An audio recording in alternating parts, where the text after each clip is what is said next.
Groundbreaker International YouTube channel.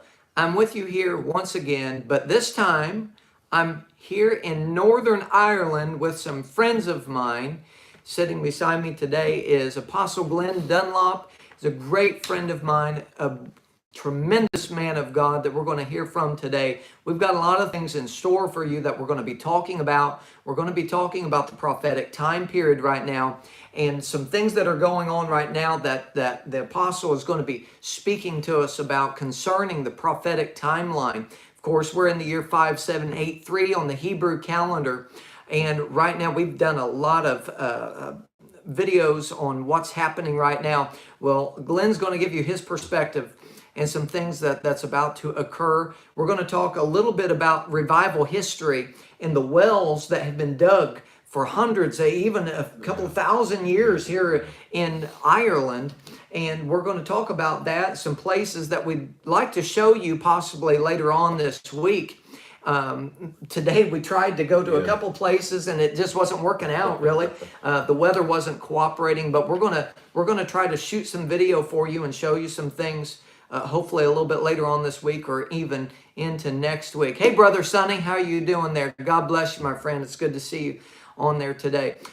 So, Glenn, we're getting ready to go into services here on Sunday at your church here in Belfast, but we've kind of taken some time just to strategize, and I've taken some time just to soak things in and to learn and to strategize with you, and we're kind of bouncing things off of one another.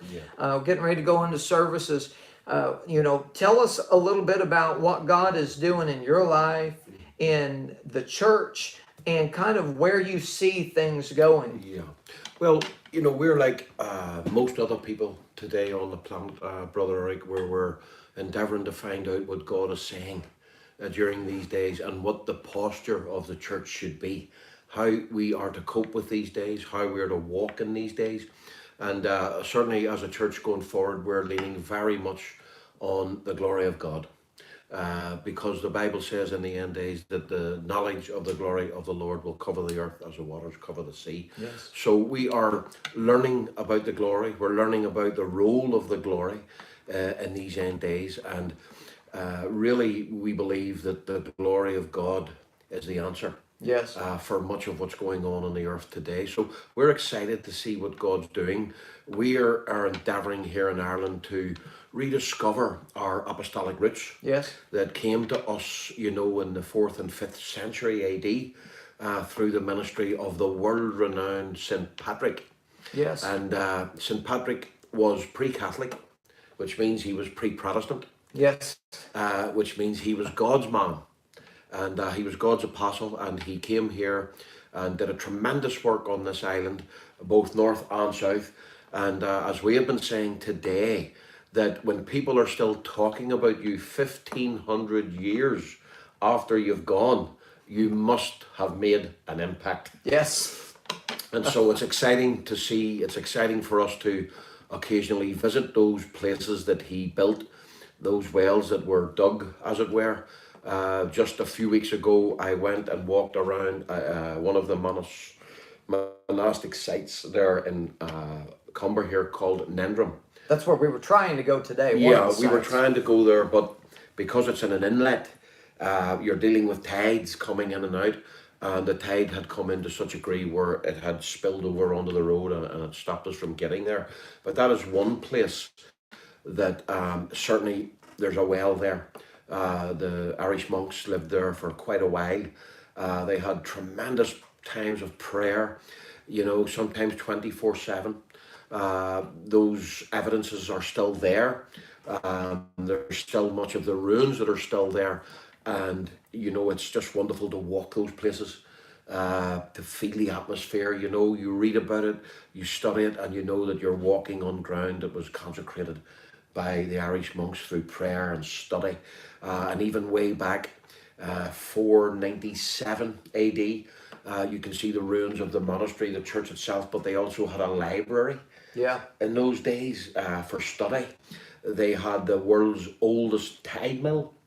And they used the tide for power, and that is still in place, aspects of it.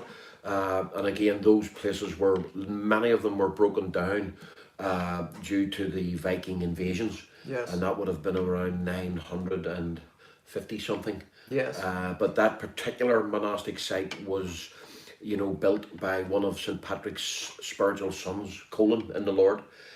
He built that, and he was the young man that was led to Jesus by St. Patrick. He was a pig farmer, and he actually became installed as a bishop later in his life. So Patrick made a tremendous influence on these islands. He was an apostle. He built churches, but he also built learning centres beside those churches, because learning and education is important to the apostolic mindset. Yes. So we have a lot of those places all over the nation, north and south, monastic sites, and the richness of those sites is still there to be felt. Yes. Just a few weeks ago, I went to another place in Bangor that people here are familiar with. Some of your viewers worldwide may not be, but it is actually registered as one of the longest established prayer meetings in the history of the church. Bangor Abbey. Yep, and it lasted for 300 years. Wow. 24/7, where the monks prayed in such a way that they went out to the back of the monastery, stood in the river all night, shaking and praying, because the cold of the river kept them from falling asleep. Wow. So that was discipline. And why did they call it the Valley of Angels? Well, it is called the Valley of Angels. I can only assume it's because the clue's in the name. Yes. If something's called the Valley of Angels, that's a fair good chance that there were angelic presences there. There was a release of angels. Portals had been opened with that level of prayer, that longevity of prayer. That's going to affect the region. 300 years. Yeah. 300 years of prayer in a region. 24/7. 24/7 nonstop prayer. Things are going to happen. So with some of these old wells, we've been coming here into Ireland for several years now, and we've been believing God for this nation, Yes. and for the island of Ireland to be saved, not just saved, but set free from demonic activity. Yes. I mean, talking about something that would shake the rest of the world. We're believing that, and that some of these old sites, that the old wells will be dug open again. Absolutely. And who knows what can come out.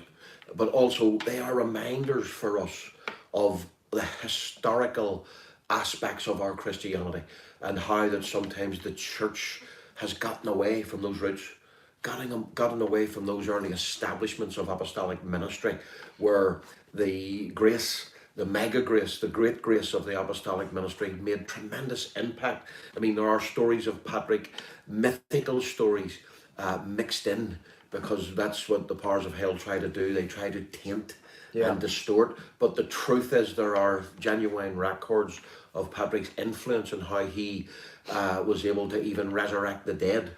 Yeah. And one of the most amazing things is... So seeing a lot of people, I'm not sure if we're still on or not.